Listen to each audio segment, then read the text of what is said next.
Kung bumagsak ang Iran, bigla bang magiging mas mapayapa ang gitnang silangan? Sa kasamaang palad, maaring hindi yon ang sagot. Sa katunayan, ang mga bansang Islamista na nagnanais pumalit sa Iran ay maaring mas mapanganib pa kaysa sa nauna sa kanila. At ang nagpapalubas sa kanila ay ang pagpapanggap nilang kaalyado ng kanluran, habang ang totoo ay ginagamit lang nila ang kanluran para makuha ang kontrol sa gitnang silangan. Ang langis, ang kalakalan at lahat ng kasama nito.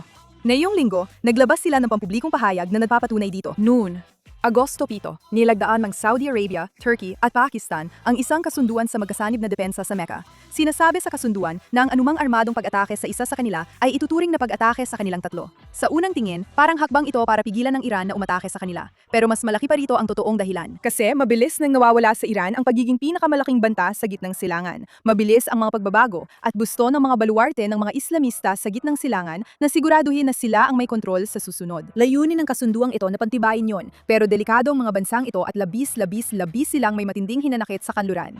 At yan ang tunay na konteksto ng kasunduang ito. Maligayang pagdating sa Mir K Show sa JNS TV. Pag-usapan natin kung bakit ito napakahalaga. Kaya simula noong Pebrero 28 nang atakihin ng US at Israel ang Iran para alisin ang kakayahan nitong nuclear, hindi na tumigil ang kaguluhan sa Gulpo. Paulit-ulit na tinamaan ng mga misil at drone ng Iran ang mga pasilidad ng langis sa Saudi. Ang mga pag-atake ng Houthi ay nagpatigil sa paglalayag ng mga barko at ang pangakong seguridad ng Amerika na dapat sana'y pumigil sa lahat ng ito ay hindi talaga gumana. Kung naitanong mo na sa sarili mo kung bakit tila komportable ang gitnang silangan sa dami ng base militar ng US doon, bahagi ito ng dahilan.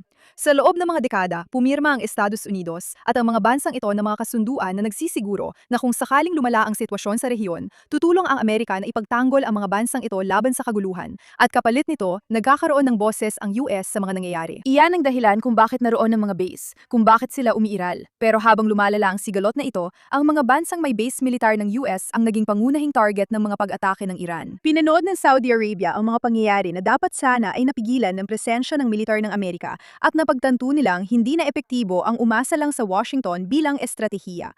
Hindi rin nakatulong na pinagtawanan si Trump ng media at napansin ito ng gitnang silangan. Kaya, nagsimulang maghanap ang Saudi Arabia ng mga bagong alyansa na maaring mas epektibo upang mapigilan ng Iran na hilahin sila sa sigalot. Kailangan nilang mapigilan ng Iran at maraming dahilan para dito. Una sa lahat, dahil hawak ng Iran ang kabilang bahagi ng Strait of Hormuz at isang kalima ng langis sa buong mundo ay dumadaan sa kipot na yon. Kung kayang isara iyon ng Iran sa paglalayag at kalakalan, malalagay sa matinding panganib ang ekonomiya ng Saudi Arabia. Nasa matinding panganib na ito ngayon dahil hindi naging maganda ang takbo ng Vision 2030 gaya ng inaasahan nila. Ngunit umaasa pa rin sila sa matatag na pag-export ng langis at matatag na mga rutang pangkalakalan at sinira yon ng Iran. Pangalawa, masama ito para sa negosyo sa kabuuan. Dapat sana sila ang bagong mukha ng ligtas na Islam, isang sentro ng turismo, ang lugar na gusto mong bisitahin, pero hindi na ngayon. Inaatake sila at hindi maganda ang itsura ng imahe ng kinabukasan ng gitnang silangan. At idagdag pa dito na ang Iran din ang pangunahing kakumpetensya ng Saudi Arabia sa rehiyon. At maintindihan mo kung bakit gusto talaga nilang mawala ang Iran bilang problema. Pero hanggat hindi pa nangyayari yon,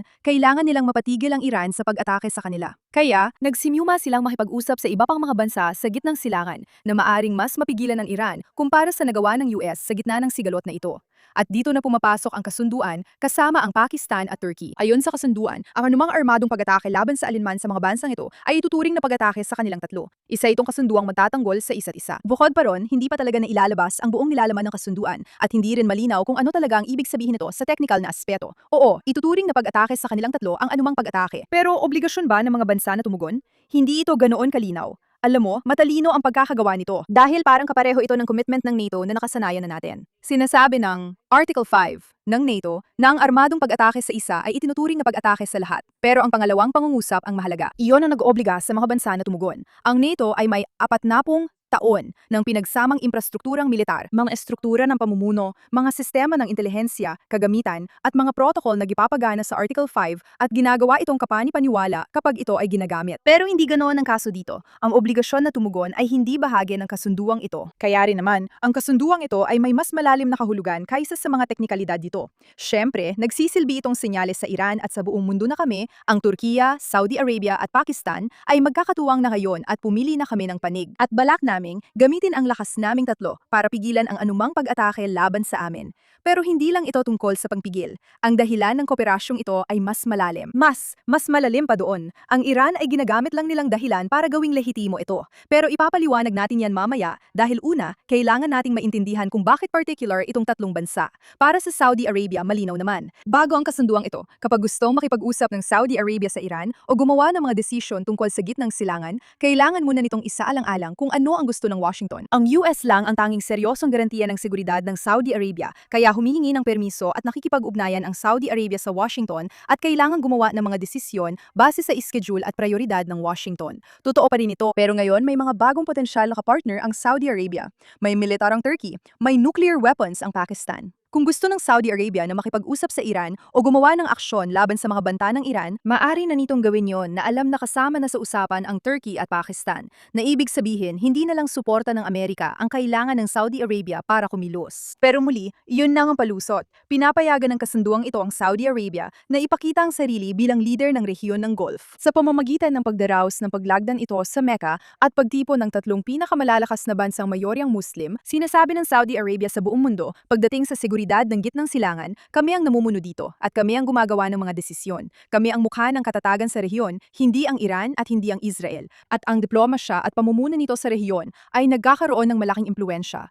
Binabago nito kung paano tinitingnan ng ibang bansa ang Saudi Arabia at kung paano tinitingnan ng Saudi Arabia ang sarili nito. Ang buong kasunduang ito ay may dalawang antas. Ang antas ng mga paliwanag sa militar, pero ang mas malalim na layunin ay kung ano ang nais ipakita ng mga bansang ito sa mundo. At bigyang pansin mo yon. Hindi ibig sabihin na itinataboy dito ang US. Hindi naman. Sa katunayan, maraming ebidensya na sinuportahan ng US ang kasunduang ito. Sina Trump at ang kanyang administrasyon ay naging malinaw tungkol sa isang bagay. Hindi na maaaring at hindi na magiging permanenteng taga-garantiya ng seguridad ang Estados Unidos para sa gitnang silangan. Ang bagong papel ng Amerika ay tinatawag ng mga strategist na integrator imbes na guarantor. Ibig sabihin, magbibigay ang US ng teknolohiya at intelihensya, mga ekonomikong pakikipag-ugnayan at diplomatikong suporta sa sinumang regional na kapangyarihan na kayang lutasin ang sarili nilang mga problema sa seguridad. Sa halip ng mga tropang Amerikano ang nagtatanggol sa Saudi Arabia, ang Saudi Arabia na mismo ang nagtatanggol sa sarili gamit ang mga sandatang Amerikano, pagsasanay mula sa Amerika at suporta ng Amerika. Isa itong napakapeligrosong estratehiya. Nakipagkasundo si Trump na isang 30 taong kasunduan sa kooperasyon sa nuklear kasama ang Saudi Arabia na may kondisyon na dapat mag-normalize ang Saudi Arabia ng relasyon sa Israel na siyang ginagamit nilang leverage para mabawasan ang panganib. Sinasabi ng Washington, kayong bumuo ng sarili ninyong kaayusang panseguridad pero gawin ninyo ito na nakaayon sa aming mga interes. Kasama ang Turkey na miyembro ng NATO at ang ating kaalyado na Pakistan na katuwang natin sa pagpigil sa Iran at pagpapanatili ng pagkakahanay ng rehiyon sa kanluran. Gusto ng US na ang gitnang silangan ay kayang harapin ang sarili nitong mga problema at nais nilang tumulong sa paghubog ng mga kasunduang yon,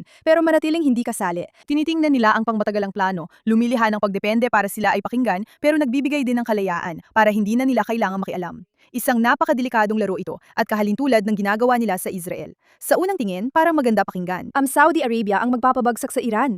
Napakagaling. Pero sa kasamaang palad, hindi yun ang nangyayari dahil ang pagpili ng mga katuwang dito ang talagang nakakaintriga. Pinili nila ang dalawang kaalyado na likas na laban sa kanluran. Kahit na mas sopistikado ang kanilang estratehiya kaysa sa Iran at mahusay nila itong itinatago, ang dalawang kaalyadong iyon ay ang Turkey at Pakistan. Ang Turkey ay naglalayong maging susunod na pinuno ng Islamikong mundo. Hindi pa nila nakakalimutan ang kaluwalhatian noong panahon ng Ottoman kung kailan sila ang namumuno at gusto nilang mabawi iyon. Pero mas matalino na sila ngayon. At para magawa yon, gusto muna nilang makuha ang pagkilala ng mga bansang kanluranin. Kaya sumali sila sa NATO at iba pa. Napag-usapan na rin natin ito sa mga nakaraang episode. Ang kasunduang ito ay nagbibigay sa kanila ng katayuan at ng pahayag na sila ay magiging bahagi ng grupong susunod na mamumuno sa gitnang silangan na kayang magbigay ng tunay na seguridad at ng infrastrukturang militar. Siyempre, nakukuha rin nila ang sarili nilang pagpapalawak ng industriyang militar at estratehikong kalayaan. Makikinabang ang mga kumpanyang pangdepensa ng Turkiya mula sa pinalawak na mga oportunidad sa negosyo habang umuunlad ang alyansa. Makakabuo din ang Turkiya ng sariling estrukturang militar na hiwalay sa NATO at hindi saklaw ng mga proseso ng pagbuto ng NATO. Ang Turkiya ay miyembro ng NATO at may 30 pang ibang miyembro ang NATO. Kaya tuwing gustong magsagawa ng aksyong militar o gumawa ng desisyon ang Turkiya, kailangan nitong makuha ang pag-apruba ng 30 pang ibang miyembro. Marami sa kanila ay may ibang mga prioridad kumpara sa Turkiya. Pinapayagan ng kasunduang ito ang Turkiya na kumilos ng mag-isa kapag nagpasya ito nang hindi na kailangan ang pag-apruba ng NATO. Hindi ito gusto ng Turkiya, pero hindi rin nila kayang bitawan ito dahil nagbibigay ito sa kanila ng alyansa sa mga bansang likas nilang kaaway. Kaya ano ang ginagawa nila? Kung makakita ang Turkiya ng banta at kailangan nilang tumugon, maaring gawin ito ng Turkiya sa pamamagitan ng kasunduang ito kasama ang Saudi Arabia at Pakistan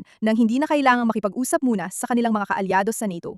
Isa Isa itong sobrang delikadong hakbang para sa buong mundo at dapat itong bantayan ng lahat. Sinabi namin sa inyo na problema ang Turkiya at balak nilang gamitin ang NATO. Hindi talaga sila ganap na bahagi nito at ito ang patunay. May napakadelikadong ideolohiya ang Turkiya at napakalaki ng kanilang militar at kakayahang palawakin ang mga ideolohiyang Islamista at ito ay isang bagay na kailangang maintindihan ng lahat. Ang pagsali nila sa kasunduang ito, hindi ito aksidente at ganoon din sa totoo lang ang Pakistan. Ang Pakistan ay inilalagay ang sarili nito sa umuusbong na estruktura ng seguridad sa gitnang silangan habang kaalyado rin ng China at kasosyo ng Amerika sa parehong panahon. Ngayon, maaring ipakita ng Pakistan sa Washington na sila ay seryoso, isang kapakipakinabang na manlalaro sa rehiyon at sa ganitong paraan ay mapapakinggan sila ng Administrasyong Trump dahil alam nilang gusto ng Amerika na makita ang pagbabahagi ng responsibilidad mula sa kanilang mga kaalyado. Gusto ni Trump na ang mga kaalyado ay lutasin ang sarili nilang mga problema sa halip na palaging humingi ng interbensyon mula sa Amerika at maaring ituro ng Pakistan ang kasunduang ito bilang patunay na pinapalakas nila ang kolektibong panrehiyong pampigil kaugnay ng Iran. Nagbibigay ito sa kanila ng malaking kapangyarihan at nagbibigay rin ito ng panlaban na magagamit nila kung sakaling lumamig ang relasyon o kung kailangan ng Pakistan na paalalahanan ng Washington kung bakit sila mahalaga sa rehiyon. Ang Pakistan ay tahanan din ng milyon-milyong mga expatriate na nagtatrabaho sa gitnang silangan at umaasa sa mga trabaho ron. Ang gitnang silangan din ang pangunahing pinagmumula ng karamihan sa mga hydrocarbon import ng Pakistan at dahil sa alyansang ito, nabibigyan ng Pakistan ng pwesto sa mga pagdedesisyon sa gitnang silangan. Pinoprotektahan nito ang mga ekonomikong interes ng Pakistan sa rehiyon at muling ipinapakita na hindi na sila basta-basta nakikisama lang sa mga malalakas.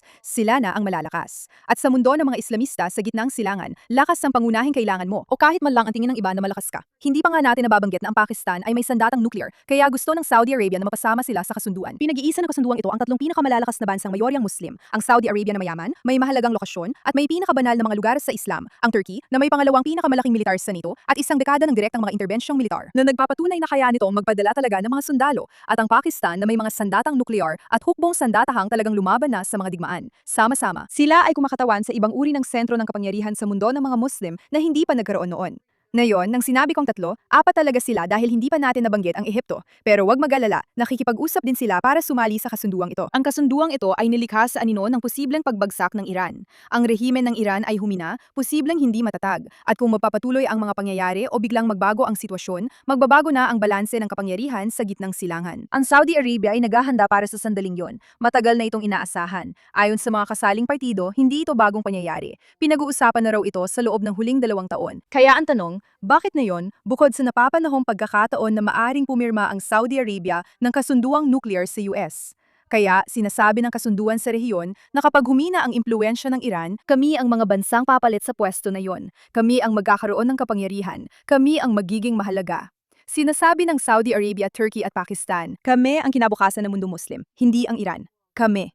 Hindi talaga alam ng Saudi Arabia kung ano ang mangyayari sa Iran. Mahina na ang rehimen, pero hindi pa ito bumabagsak. Maaring matapos ang digmaan sa loob ng 1 taon, o maaari pa itong tumagal ng 1 dekada, lalo pang tumitindi ang mga hinihingi ng mga pinuno ng Iran. Ipinipilit nilang buksan muli ang Strait of Hormuz bilang pangunahing kondisyon bago magsimula ang anumang negosasyon para sa tigil putukan na nangangahulugang handa silang panatilihin ng blockade ng walang sanggan kaysa makipagnegosasyon. At sa kasamaang palad, hindi yan ang asal ng isang rehimen na naghahanda ng tuluyang bumagsak. Ngunit ang Saudi Arabia ay hindi lang naghahanda laban sa pagbagsak ng Iran. Naghahanda rin sila sa posibilidad na mabuhay pa ang Iran at maging isang pangmatagalang tensyon ito. Habang ang Mecca Pact ay binubuo bilang isang panghadlang na militar, kasabay na isinasagawa ang mga hakbang upang tuluyang mabawasan ang pagdepende ng Saudi Arabia sa Strait of Hormuz. At kapag sinabi nating Saudi Arabia, tinutukoy natin ang buong gitnang silangan. May mga bagong ruta ng pagpapadala na binubuo upang iwasan ang Iran. May mga bagong pipeline na itinatayo upang mailipat ang langis sa lupa, imbes na dumaan sa mga choke point na kayang harangin ng Iran. May mga bagong economic corridor din na binubuo upang ikonekta ang Saudi Arabia sa mas malawak na mundo nang hindi na kailangang dumaan sa mga tubig na kontrolado ng Iran. Inihahanda nila ang kanilang sarili para sa lahat ng posibleng mangyari, ngunit hindi sila umaasa lang sa isang resulta, kabilang na ang alyansang militar upang pigilan ng Iran kung mananatiling malakas ang Iran. Itinatayo ang mga infrastruktura upang maiwasan ng Iran kung mananatili itong may kontrol, ngunit nananatiling kaaway at inihahanda ang pamunuan upang humawak ng kapangyarihan kung sakaling bumagsak talaga ang Iran. Ang Saudi Arabia ay sabay-sabay na bumubuo ng 3 magkaibang kinabukasan. Ngunit habang maganda itong pakinggan, tandaan, ang mga ito ay mga kaaway ng kanluran na pinalalakas. Isa itong bagong, mas sopistikadong kaaway, isa na nagpapanggap na kaibigan, kakampi at kaalyado ng kanluran. Ngunit sa totoo lang ay malayo roon. Hindi ginamit ng Ministro ng Depensa ng Pakistan ang pagpirma sa kasunduang ito upang pag-usapan ang pagtatanggol laban sa Iran. Ginamit niya ito upang direktang atakihin ang Israel, syempre. Tinawag niya silang hindi lehitimo at produkto ng Balfour Declaration at nanawagan sa mga Muslim na bumuo ng nagkakaisang puwersang militar laban sa Israel. Sinabi niya, hanggat hindi tuluyang nare-resolba ang isyu ng Palestina, dapat magsama-sama ang mundo ng Islam laban sa kanila. Kita mo, lumalabas na ang tunay na kulay ng kasunduang ito at ang pananalita ay isang bagay, pero ang mga kilos na kasunod nito ang mahalaga rin dahil hindi talaga sila nagbibiro. Sinabi ng Foreign Ministry ng Turkey na ang kasunduan ay technical na kapareho ng Article 5 ng NATO, ang Mutual Defense Clause. Sinabi niya na magtatatag sila ng mga ministerial committee na katulad ng sa NATO. Sinabi niya na magkakaroon ng General Secretary na nakabase sa Saudi Arabia. Sinabi niya na maaring sumali ang Egypt kapag naresolba na ang mga technical na usapin. Sinabi niya na hindi tinatarget ng kasunduan ang Iran, pero nakatuon ito sa seguridad ng Red Sea at pagpigil sa mga pag-atake ng Houthis. Ang mga Houthis ay syempre nasa ilalim ng Iran. Pinagtatrabahuhan pa nila ang pagpapalawak nito. Oo, hindi pa ito talagang maisa sa gawa, pero iyon ang layunin. Pero muli, makinig ka sa subtext dahil gusto nilang ituon mo ang pansin mo sa maling mga bagay. Ipinapahiwatig ng Pakistan na ang kasunduang ito, kahit ipinapakita bilang depensibo, ay talagang laban sa Israel at laban sa kanluran sa pinakaugat nito. Kapansin-pansin ang tiyempo ngayon na inanunsyo ni Trump na ang pagkakaroon ng nuclear abilities ng Saudi Arabia ay nakadepende sa pagsali nila sa mga kasunduan. Hindi ito kapanapanabik na timing. Ang Turkey rin ay hindi nahihiyang ipahayag ang pananaw nila tungkol sa Israel o sa kanluran sa kabuuan. Ang Turkey bilang miyembro ng NATO ay nakikilahok sa paglikha ng isang security framework na hayagang hiwalay sa NATO na may sarili nitong command structure at sariling sistema ng paggawa ng desisyon. Hayanin niyong gawing malinaw ko ito. Ang Western Alliance ngayon ay kinabibilangan ng isang bansa na hindi lang hayagang nagsalita laban sa kanluran, kundi nagtatayo rin ng hiwalay na mga estrukturang militar kasama ang mga bansang hayagang pumuposisyon laban sa Israel. At alam ninyong lahat na ang Israel ay kumakatawan sa kanluran. Ang Turkey ay nasa magkabilang kampo ng sabay. Ganun din ang Pakistan. Binabalanse nito ang China at ang US para sa sariling pakinabang. At hindi ko iniisip na kalabisan na sabihing ang mga kaibigan ng Saudi Arabia ay nagsasabi ng marami tungkol sa Saudi Arabia. Ibig kong sabihin, kung gusto mo makita ang direksyon tinatahak nila, tingnan mo lang ang kamakailang alitan nila sa UAE. Napakalinaw ng direksyon ng UAE. Ang koneksyon nila sa kanluran, sa Israel, ang kanilang suporta, at ngayon ay nakikipagdigma ang Saudi Arabia laban sa kanila. Sinasabi nito ang lahat na kailangan nating malaman. Ang kasunduang ito ay hindi legal na nag-oobliga sa sinuman na gumawa ng kahit ano. Ang mga ganitong uri ng kasunduan ay tumatagal ng mga taon bago talagang makabuo ng operasyonal na kakayahan. Pero hindi rin naman ito ganoon kalayo. Mayroon ng ugnayang militar ang Turkey sa parehong bansa. Nagpadala ng Pakistan ng libu-libong sundalo sa Saudi Arabia. Mayroon na silang umiiral na ugnayang pangdepensa. Hindi nililihan ng anunsyo ang mga ugnayang iyon, ngunit pinopormalisa nito at nagpapahiwatig na maaari at lalawak pa ang mga ito. Kung talagang mabubuo ng tatlong bansang ito ang pinag-isang mga estruktura ng komando, sistema ng pagbabahagi ng intelihensya at magkakaugnay na mga mekanismo ng pagtugon, makakakita ka ng isang alyansang militar na tahasang laban sa Iran sa panandaliang panahon, ngunit tahasang laban sa Israel at sa dominasyon ng kanluran sa pangmatagalan na pinamumunuan ng Turkiya, nakasabay na bahagi rin ng NATO, kaya talagang komplikado ang pakikitungo nila rito. Oo, syempre, maaari rin namang puro pagpapakitang tao lang ito, isang paraan para ipakita kung gaano sila kalakas kahit na natatakot talaga sila, isang paraan para magpadala ng mensahe ng lakas sa Iran kahit walang totoong laman sa likod nito. Pero ang mahalaga sa anunsyong ito ay ang nakatagong mensahe kung paano nila inihahanda ang kanilang sarili para sa hinaharap. Hindi ganun kahalaga ang mga teknikalidad ng ginagawa nila.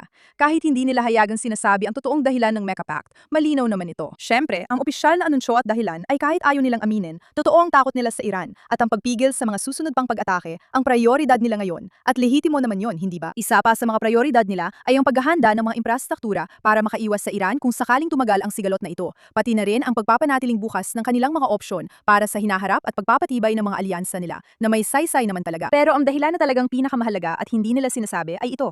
Ang tatlong bansa ay naghahanda para sa posibilidad na patuloy na humina ang kapangyarihan ng Iran. At tinitiyak nila na kapag nangyari yun, ang Saudi Arabia at mga kaalyado nito, hindi ang Iran at hindi rin ang kanluran, ang mga bansang papasok at magkakaroon ng kontrol sa lugar na yon na gusto nilang pamunuan. Ang panahon ng iisang kapangyarihan na kumukontrol sa gitnang silangan ay nagtatapos na. Ang Estados Unidos ay lumilipat mula sa pagiging tagagarantiya sa rehiyong iyon tungo sa pagiging tagapag-ugnay at ang mga kapangyarihan sa gitnang silangan ay bumubuo ng sarili nilang mga estruktura ng seguridad. Sila ay nag-iingat sa mga relasyon, nagtatayo ng alternatibong infrastruktura at naghahanda para sa iba't ibang posibleng mangyari sa hinaharap. Ang mga regional na kapangyarihan ay natututo ng mabuhay nang hindi umaasa sa iisang panlabas na tagapangalaga at makikipagtulungan sila sa kanluran, pero makikipagtulungan din sila sa China, makikipagtulungan sila sa Rusya, makikipagtulungan din sila sa isa't isa, pero hindi sila aasa lamang sa kahit alinman sa kanila, kaya't nagiging napakapanganib nilang kapartner. Kung ang kasunduang ito ay talagang maisa sa katuparan, kung ito ay may kasamang totoong koordinasyong militar, kung ang papel ng Turkiya ay nagpapakomplikado sa NATO, ito ang mga bagay na dapat bantayan sa susunod na 2 hanggang 3 taon.